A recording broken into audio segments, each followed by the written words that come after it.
I'll start with like the obvious question, I guess, is how did this tour with the Black Crowes come about? No one's really quite sure at the moment.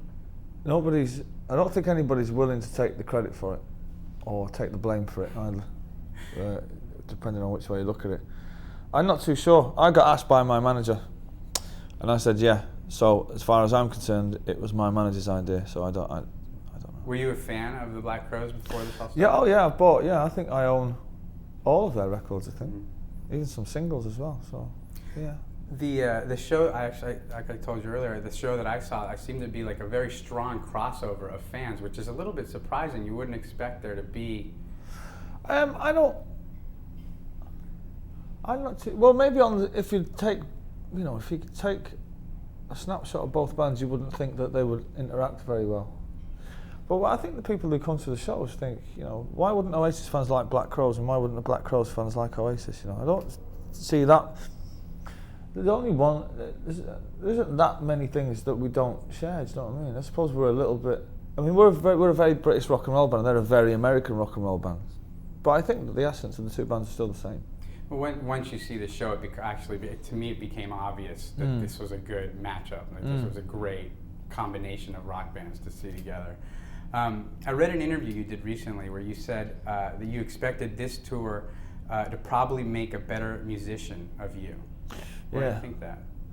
Well, because we're doing a cover each night, and we don't decide until the day of the show what cover that's going to be. So I've got all day to work out a tune today. Wow. So it keeps me from shopping. Do you know what I mean? Has it so far? Then are you feeling that it is? Well, yeah, because I didn't know. I had never played Lucifer Sam by Pink Floyd or To Love Somebody by the Bee Gees live ever before. I'd never even played them on guitars before. And we just learnt them on the day, so that's really exciting. Yeah, it's to me anyway. It seems like it keeps it very interesting. Well, like I say, it gives you something to do. Yeah.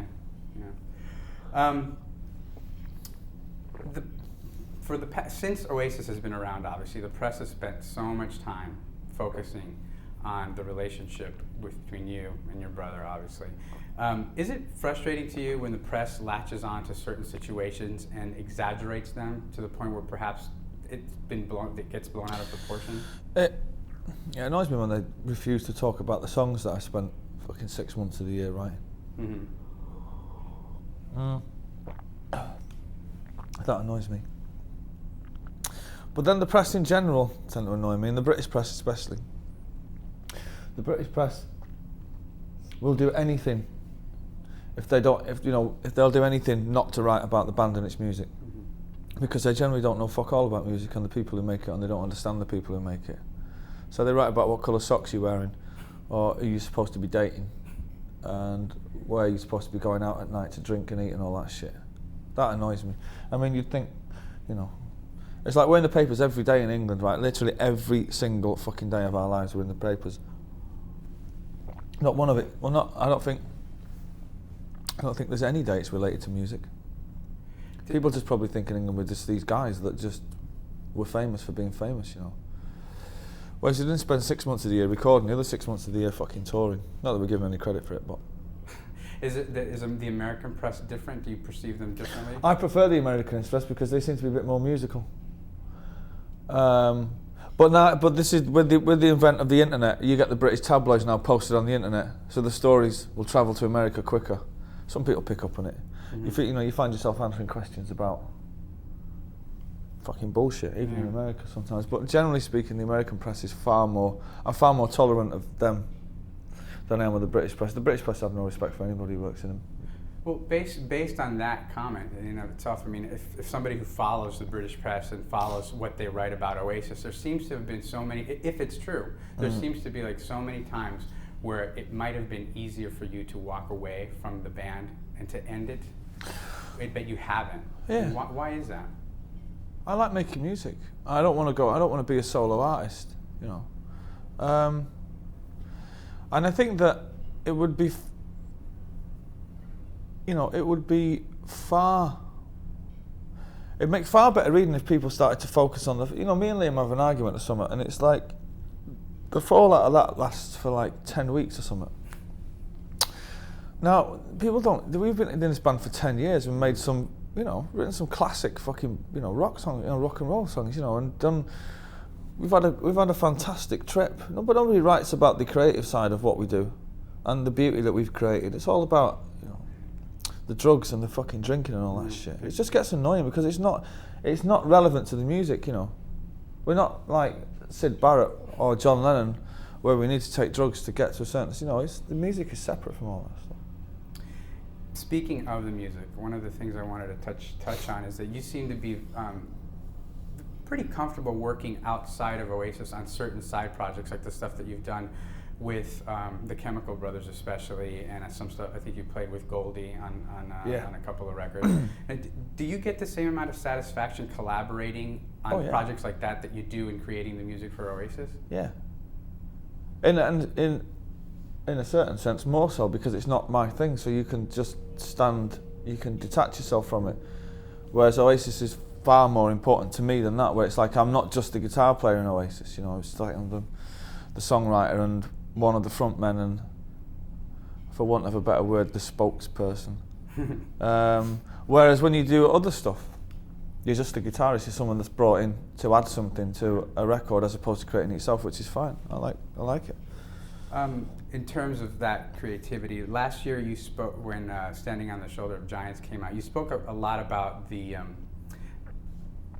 interviews that I read about the regrets that you had from the time after What's the Story, Morning Glory, right up until recording the Standing on the Shoulder of Giants. What were these regrets? What were these regrets Well, about? I just didn't take enough time. I would say I wasn't really focusing on the music. I had too much money to spend, you know, too much time to spend it in. And, you know. Do you get caught up in that hype? The last thing you want to do if you got fucking 20 million quid in the bank is go in the studio, believe you me. You want to go out and spend it and have a good time. Of course, yeah, man, of course, yeah. Wouldn't you? Yeah. You know, so I didn't spend a lot of time writing from about 1996 to 1998. I just scribble things down on bits of paper and think, fuck it, that'll do. But I just, you know, I wasn't given enough time, and I didn't demand enough time. I believed my own press when they said I was the most prolific songwriter of a generation, and that I could turn it on and off like that. And everybody else around me was saying that, and I believed it for a while, and I believed that everything that I'd done was fantastic. Whereas I listened back to all of the lyrics off Be Here Now, and they're just fucking awful, you know, to be honest.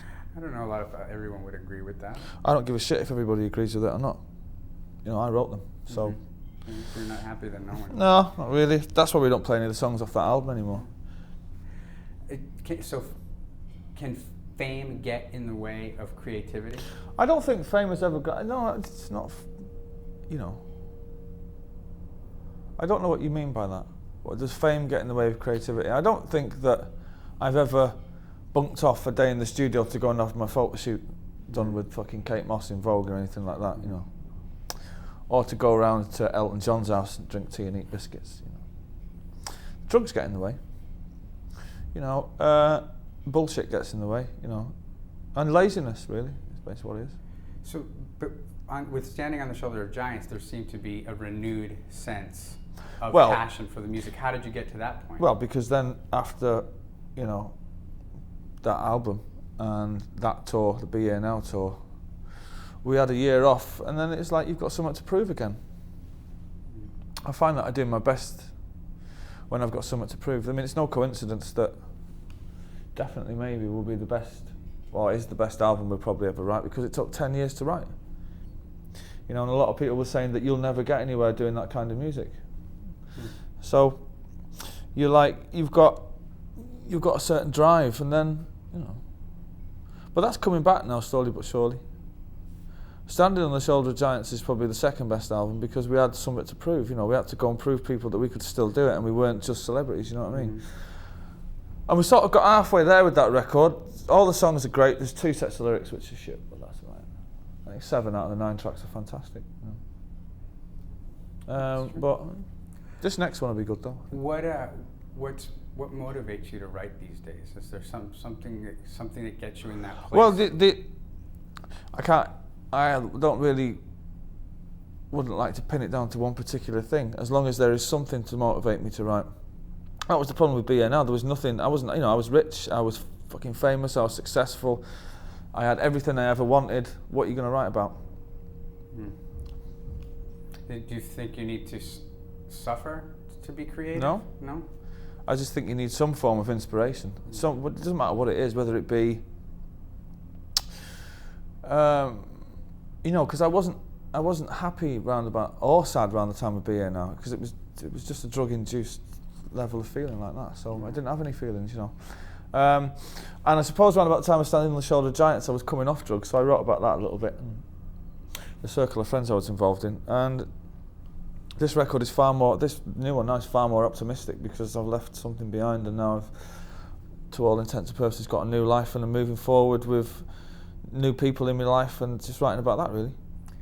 That seems to be, so you're obviously evolving from album to album, and now with this new one, is it going to be closer to the first record, do you think? Well, we're producing this ourselves, and we produced the first one ourselves, so that would be the main similarity. It's just a very up rock and roll record. It's classic Oasis. It's not, it's not rocket science or anything like that. It's not, we're not gonna be winning any awards for cutting edge music, But the songs that we try to write the best songs that we can and record them in the way that we like, and we like traditional sounds, really, But I think you'll be pleasantly surprised. Do you ever, speaking of surprises, do you ever surprise yourself while you're in the studio, while you're writing? While I'm writing, sometimes, yes. I don't know, I find it very difficult to talk about me. Because I don't know, you tell me, if I surprise you, then fine. If I surprise, can you actually surprise yourself?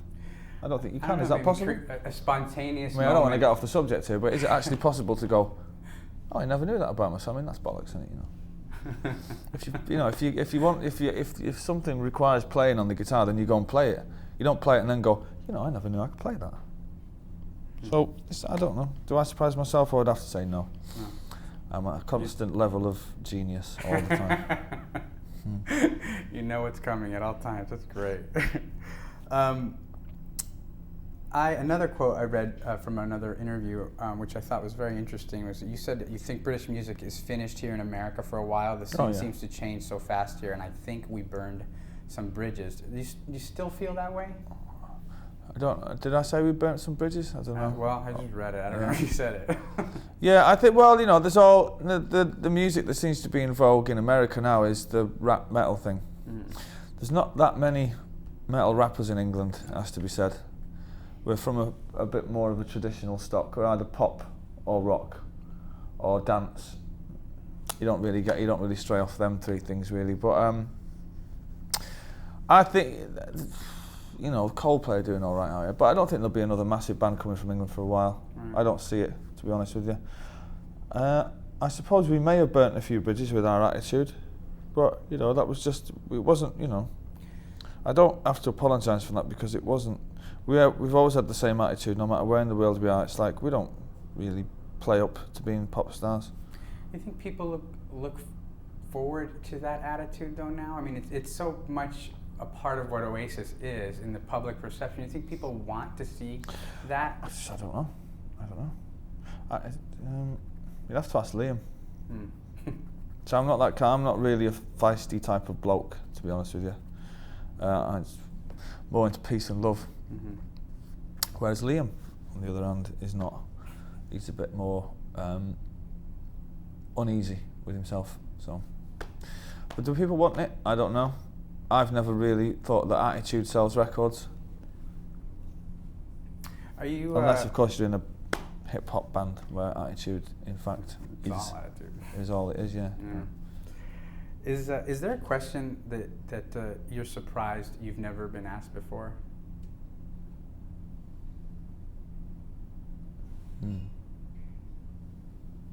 That one. All right then. Fair enough. And I think I know the answer to this next question, but it's just, if Oasis ceased to exist tomorrow, what would you do? I would get all the other band members' equipment out of my studio for a start, and then stop signing the checks, and probably go on a long holiday, and then fuck about my record label. I've got a record label back in England, so I'll probably do some work for that, and I don't know, probably sue everybody else at some point.